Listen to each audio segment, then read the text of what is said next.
Hello friends, welcome to Creative Medicine. In this lecture, we will learn about.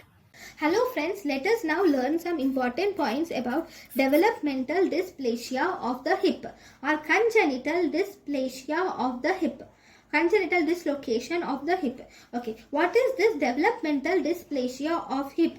Here normally there won't be any dislocation in the children, in the newborns. It is, see, this developmental dysplasia of the hip is mainly seen in the newborn babies.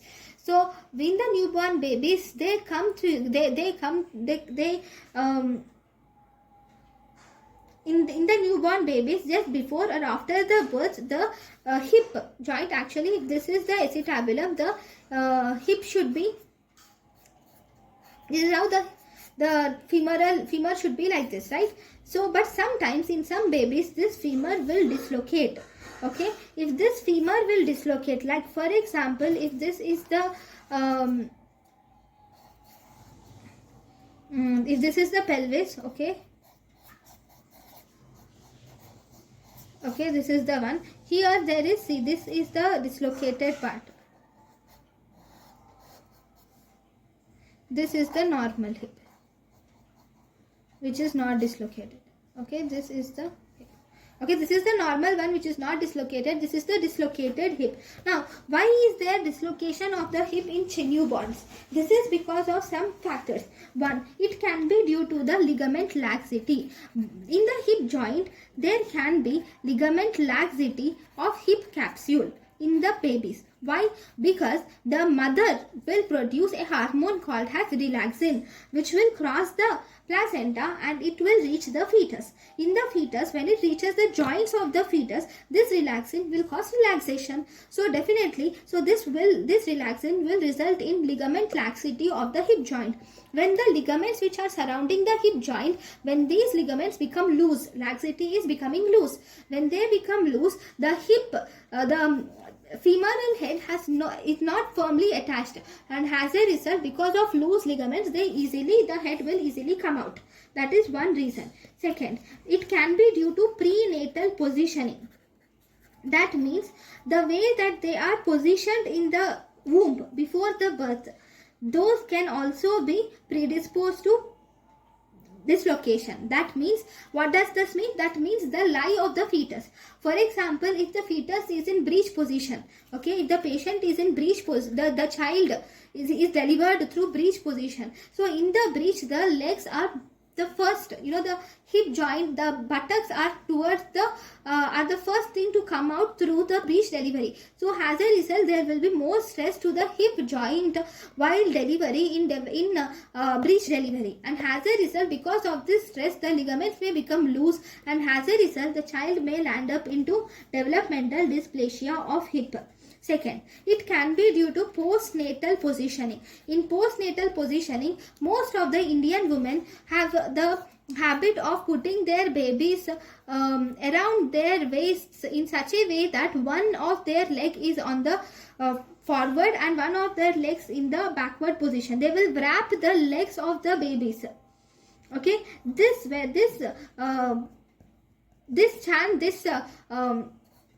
will wrap the legs of the babies around them like this. So this positioning of the babies by the Indian women will decrease the incidence of developmental dysplasia of the hip. Number one.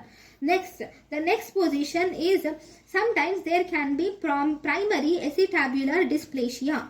This primary acetabular dysplasia, here the acetabulum itself is not properly formed. Because the acetabulum which is there here, because this is not properly formed, as a result, the head will come out of the acetabulum very easily. Okay, that can lead to developmental dysplasia of the hip. Then we have racial predictions, like for example, Asians and black have low chances of developmental dysplasia of hip when compared to white individuals. Okay, these are actually the etiological features for developmental dysplasia of the hip. Now, if you were asked what are the predisposing factors for developmental dysplasia of the hip, if the patient has a family history of developmental dysplasia of hip, then that can result in developmental dysplasia. There is increased risk of developmental dysplasia of hip in the newborn. Then, as I have already said, obviously breech position will increase the risk, and girls it is more common because the relaxin hormone acts more better in girls, and as a result, because relaxin hormone acts more in girls, so as a result the ligament laxity of hip joint is more in girls when compared to boys. Okay, now this is about the clinical. Now this is about the etiology. Now if you see the clinical features, in the clinical features obviously the child will not tell you with any of the complaints, right, the newborn. So if you see in the neonate, you will have to just do the tests and you will have to know. So in the neonates you will have to perform two tests are mainly performed in the neonates. So what are the tests that are performed? So if this is the legs of the neonates. Okay, now what do? We have two tests. One, we have Barlow test. Second, we have Orta-Lani test. So what do you do in Barlow's test and Orta-Lani test? This is important. So if you see in Barlow's test, okay, we will hold the legs with both the hands. First, you will have to hold the legs with both the hands, and you will adduct the hip.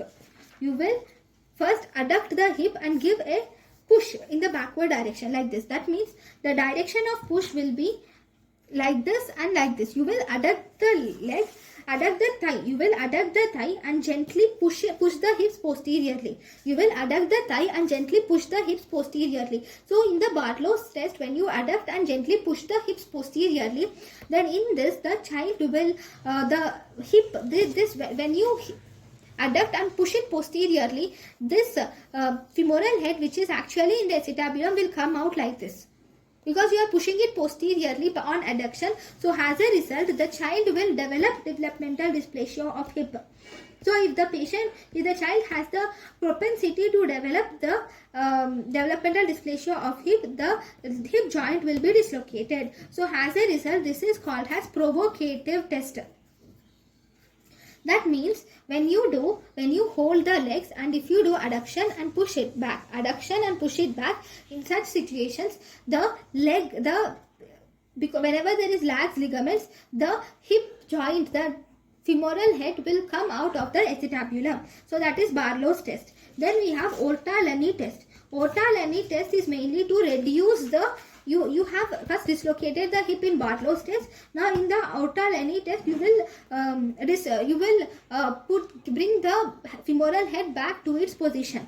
That means in this also you will do abduction. Here you will do abduction and you will push it back, push it front. Okay, you have to do abduction and simultaneously you will apply traction forwards, so that the hip which has gone backwards, the femoral head which has gone backwards will come back to its original position. So here the direction of movement is abduction with the pulling.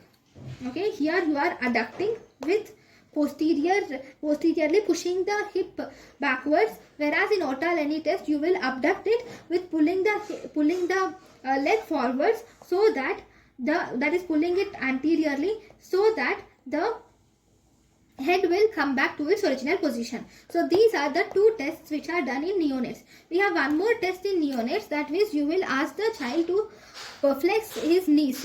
When the child flexes his knees like this, the child is sleeping on the couch and he has flexed his knees like this. When he has flexed his knees, you will see the height of the knees. If one of the knee is in lesser position when compared to the second knee, the affected side, you will have lower side.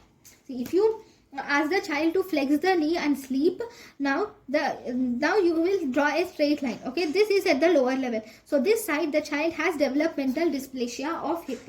Okay, so this test is actually called as Gallazie's sign. This is called as Gallazie's sign. Okay, these are the tests which you do in neonates. What about the infants? Infants, you cannot do these tests, because by the time the child reaches the infancy, the ligaments will become firm. They won't be lax. So as a result, you cannot dislocate the hip, or you cannot do this provocative test, Barlow's test.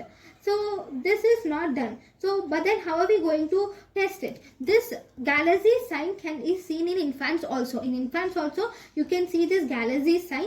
So by that you can determine whether the child has developmental dysplasia of hip or not. Second thing is you can even see the thigh folds. Okay, in the thigh here the child will develop some thigh folds.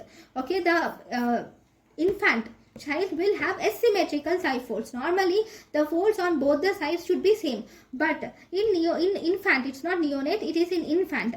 In infant with this developmental dysplasia of hip, he will develop asymmetrical thigh folds. Okay, so that is one of the indication. Next, if you see walking child, if the child is actually walking, then the child will walk toe walks. He will do toe walks. He will walk with toes. Okay, and he has Trendelenburg gait can be seen in the developmental dysplasia of the hip. See, when the developmental dysplasia is on the one side, you will see Trendelenburg gait if it is unilateral. If the developmental dysplasia is bilateral, you will see waddling gait. So in developmental dysplasia of hip, you can see Colza in the child.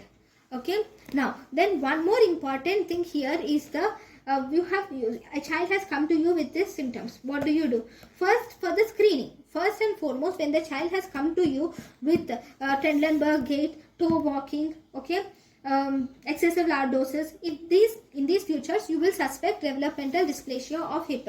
Then first and foremost you will ask the child to get an ultrasonography done, because ultrasonography is the best screening test which is available for developmental dysplasia of the hip. Now, once in the ultrasonography, you will see that you will suspect the developmental dysplasia of hip. Then you will have to ask the child to get an X-ray. Okay. Now, what are you going to see in the X-ray? So, in the X-ray, number 1, there is something called as Shenton's arch. This is the Shenton's line which will be present like this. Okay, this Shenton's line will be broken. Sorry, I could not show that here properly. Okay, but the Shenton's line will be broken. Okay, number 1, the Shenton's line is broken. Okay, number 2, there are two important lines which are important, which are Perkins line and Hilgen-Reiner line. First, what is Perkins line? So, for Perkins line, you will have to see where the acetabulum is. This is the acetabulum here. Here the acetabulum is here. Okay. Now, you are going to see the outer aspect of acetabulum. This is the outer lip, outer border of acetabulum. Taking the outer border of acetabulum as the landmark, you will draw a straight line like this, vertical line. Similarly, on this side, this is the acetabulum. So, you are drawing a straight vertical line. Okay. When you draw a straight vertical line, taking acetabulum as the landmark, this line is called as Perkins line. Okay. This is Perkins line. Then you will have to draw a second line. In the second line, in this you are going to take the triradiate cartilage. Here the child will have triradiate cartilage. Okay. Here the child will have triradiate cartilage. Now this triradiate cartilage, taking this, you will have to draw a line joining the center of triradiate cartilage. Okay. When you draw a line joining the center of triradiate cartilage, this line is called as Hilgen-Reiner's line. Okay, this is Hilgen-Reiner's line. Okay, so we have two lines we have drawn. One Perkins line, while taking the outer border of the acetabulum, you will draw a vertical line called as Perkins line. Second, at the center of the triradiate cartilage, you will draw a horizontal line called as Hilgen-Reiner line. Now you will see where the hip, that is where the femoral head is. So normally the femoral head is located inferior and lower and inner quadrant, or you can say it is located lower and inner quadrant. Okay, so this is the lower and inner quadrant. This is where you can see the femoral head. Normally this is normal femoral head which is seen, but if there is developmental dysplasia of the hip, this is the femoral head which is seen in outer quadrant and the upper quadrant. It is seen in outer and upper quadrant whenever there is developmental dysplasia of hip. So with the help of X-ray you can diagnose the developmental dysplasia of the hip. But the best Investigation of choice for diagnosis, it is MRI. Investigation of choice for diagnosis, if you were asked, it is MRI. But this feature is mainly seen in the X-ray. Now what about the treatment? So in the developmental dysplasia of hip, if you see the treatment is very important. Okay, treatment based on the age, it is important. If the child is 1 to 6 months of age, then you will put a Pavlik harness is put. Okay, this Pavlik harness is actually a type of brace.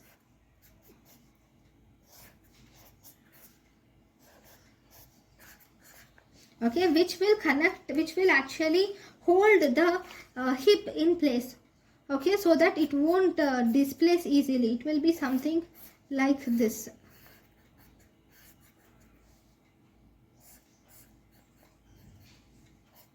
Okay, it will hold the hip in place. Okay, this is actually Pavlik harness. Okay, now this Pavlik harness is actually put for almost 6 weeks. Okay, then in 6 to 18 months of the age, you can do either traction and closed reduction can be done. Then at 18 to 24 months of age also, you can try traction and closed reduction. But if it is not successful, then you can do Salter's osteotomy is done. Okay, then after 24 months to 6 years of age, then you will do open reduction with femoral shortening is done. Open reduction with femoral shortening is done with or without Salter's osteotomy. So this is the treatment for developmental dysplasia of hip based on the age groups. So thank you for watching. Thank you and thank you for watching.